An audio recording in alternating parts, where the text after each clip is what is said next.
why aren't you ready to die? What are you actually afraid of? Is it what's going to happen to you?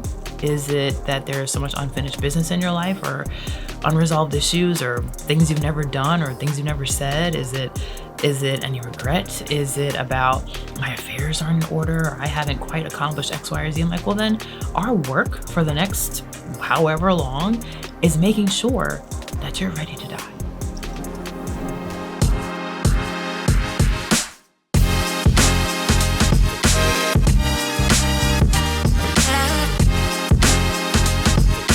Welcome to the Pastor's Lounge. I'm Sheri, your unapologetically Christian therapist. Here we talk about all things mental health and wellness from a biblical perspective. I'm going to fall on my sword immediately and say that I am the most uninformed, informed person that I know.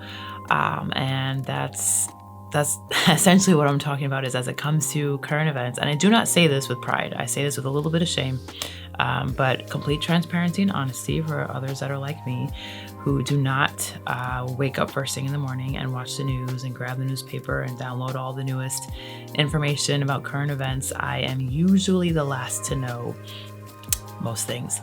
And again, not a badge of honor, just being honest, but I'm going somewhere with this. And what I have found as we're speaking particularly about the clinical and the therapeutic space, it is, yes, it's important to know what's going on. You have to have a sense and like a pulse of what's going on in the world, but I'm really careful to not be inundated, especially since, as I'm sure you've figured out, being a therapist means that you pretty much listen to sad stories all day. Like nobody comes just to say what a great day they're having. Maybe eventually, that's the goal, right? That eventually that becomes a conversation, which means we're probably wrapping up.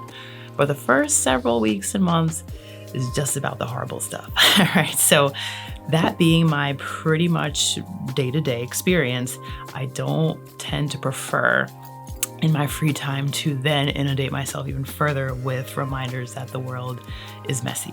So that is my excuse, but it's not a complete one, but I'm just putting it out there up front because this is all about how to handle pretty terrifying or challenging world events as a therapist. And in my case, obviously, particularly as a Christian therapist, how do we navigate being in conversations with clients that are really distressed and super anxious about things that are going on in our world?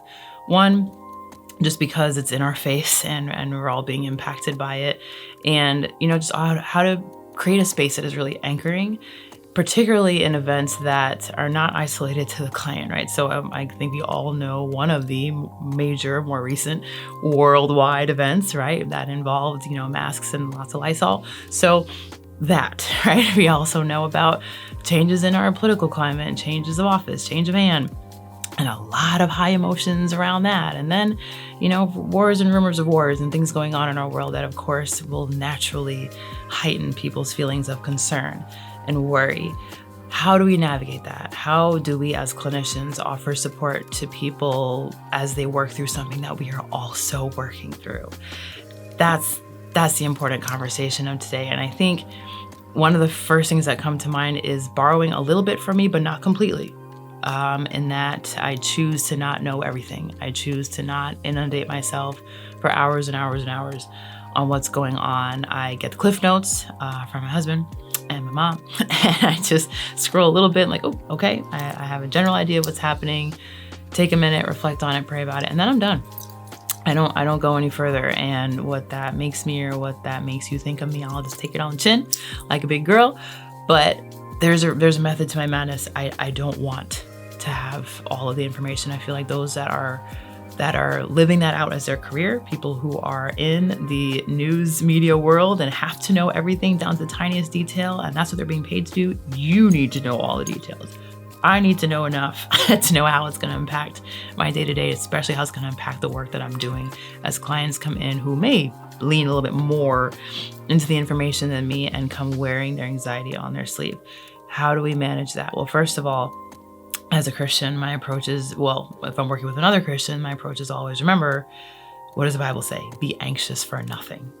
It is an affront to the Lord to fear, because we already know, as the Bible is pretty honest and straight up with us, the world is not going to get nicer and easier and more pleasant. There are always going to be challenges. There are always going to be messy, scary scenarios out there, fear-inducing scenarios that we're gonna see and experience, but the greater one lives in us. We are in this world, but we're not of it. Greater is he that is in us and he that is in the world, right? He's given us the power. He's given us the authority to walk in peace of mind. And so first and foremost, you can't give to a client what you don't have. So I choose to live in peace. I choose to not know everything. And again, some may hear this and be like, ugh, I'm done with you, Sheri. That's really disappointing that you're not the most informed citizen possible out there. That's all right.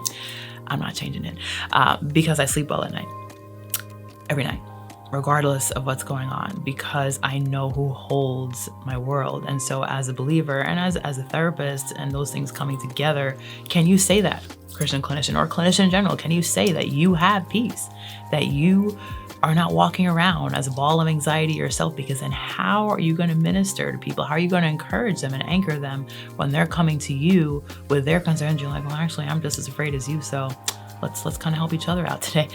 I didn't do that during the height of the, you know what that was going on. Again, all the masks and the Lysol and the spraying and the cleaning, right? That was a major scary time for everyone because we didn't know what was going on. We couldn't understand it and not happened in this way before. But my job during that time, which is the busiest I've ever been, by the way, and I'm sure all other clinicians can say amen to that. Those are the longest hours I've ever worked. But what I made it my focus to emphasize was there's the lowercase f, like the little fear, which is in that case, contracting something, getting sick, having an illness that was not fully understood at the time. But my project with my clients for that 2-3 year period was, what's the capital F? What's the big fear? And that can apply to any scenario that we're in. We're looking at our political world, what's going on in the war and things that are happening around us and will continue to happen. What's your real fear? And in the time of all of the illness that was going around, the emphasis was, if you really sat with it, most of the clients were afraid of dying. It was death they were afraid of. And so I'm like, okay, let's talk about that. Let's not talk about the virus. Let's talk about dying. Why aren't you ready to die? What are you actually afraid of? Is it what's going to happen to you? Is it that there's so much unfinished business in your life or unresolved issues or things you've never done or things you've never said? Is it any regret? Is it about my affairs aren't in order or I haven't quite accomplished X, Y, or Z? I'm like, well, then our work for the next however long is making sure that you're ready to die. I'm not saying you're going to be excited about it. Like, I can't wait to die. That's not really what I'm going for, but I at least want to get you as close to being as ready and as fearless about it as possible. And that was the work I did with every single client. Getting back to the reality checks of the fact that the world was never clean. And we never had cleaner subways. And menus are probably not as wiped down as they were now. But we are all still here. We all still survived, somehow made it to this point in our lives. So getting past the initial fear to what's the deeper fear and how do we actually get you more fortified in that area. I apply that to this political moment that we've been in and continue to experience, and so much division and anger and people personalizing the party and all the isolation and the pushback and all the anger and frustration, all of that. Sitting with clients saying, you know what? Last time I checked, your particular purpose, your assignment on this earth as an individual that the Lord has put here was not contingent upon who was in office.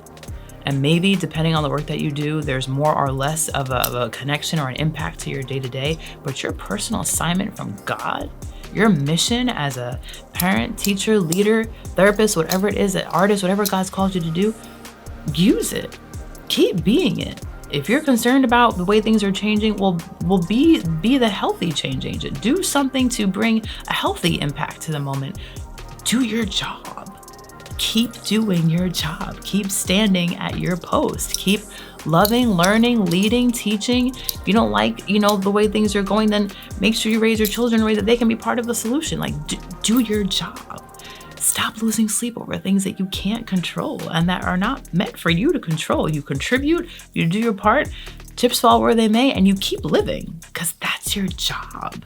To fear does not change anything. And the Bible talks about that, right? Who by worrying can add a minute to their life or an inch to their stature? No one. No one. Worrying is a waste of time.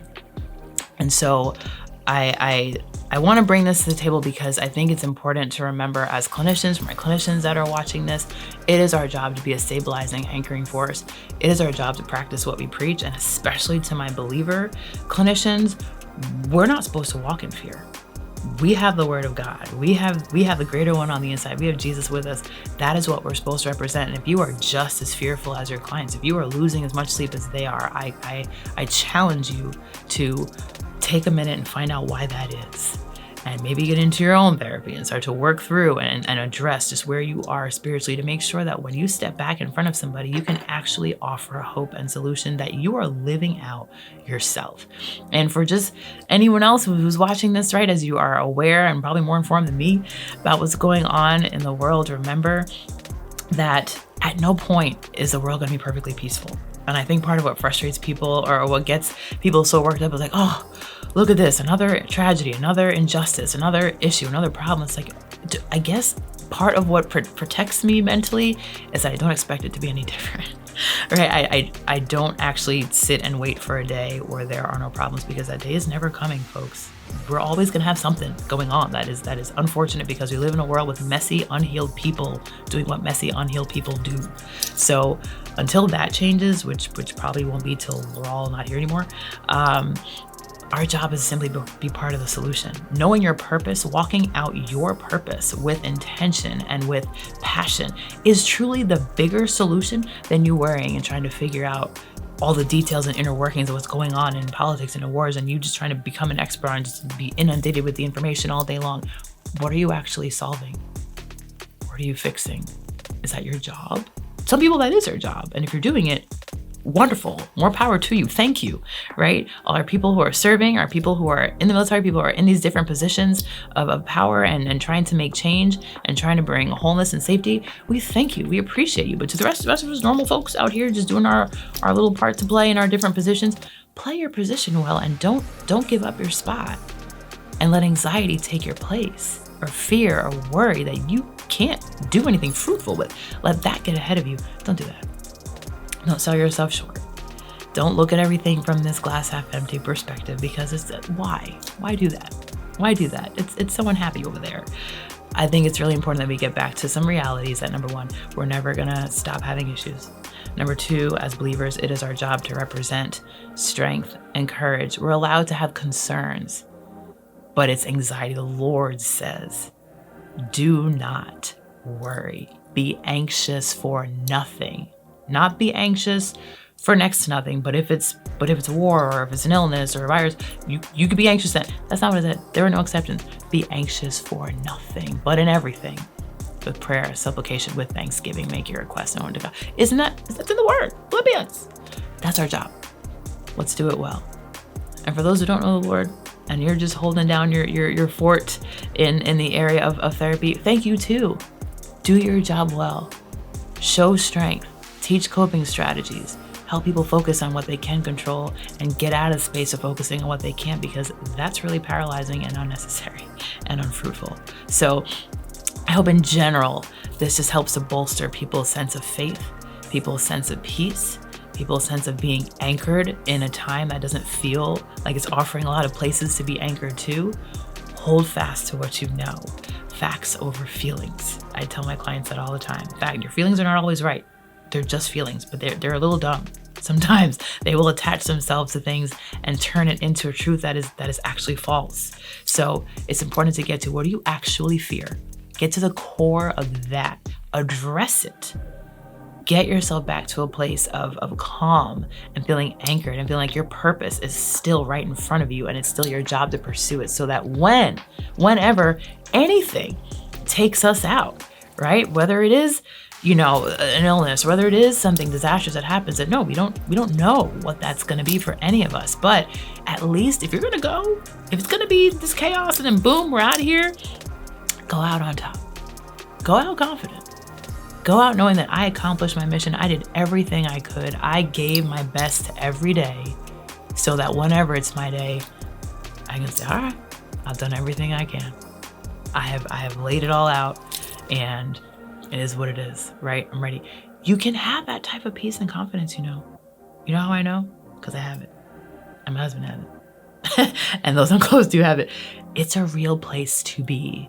And I want that for everyone who is seeing this now. And if you're not there, you can get there. Obviously, prayer, get it connected in your church community, get into some good quality therapy and address the cores of the anxieties and the worries and the things that have you overthinking and going into the future where it's not our job to go, right? We talk about God saying like sufficient to the day, like you're supposed to focus on one day at a time. We're not supposed to live 10 days from now. We're supposed to stay in today because tomorrow isn't promised.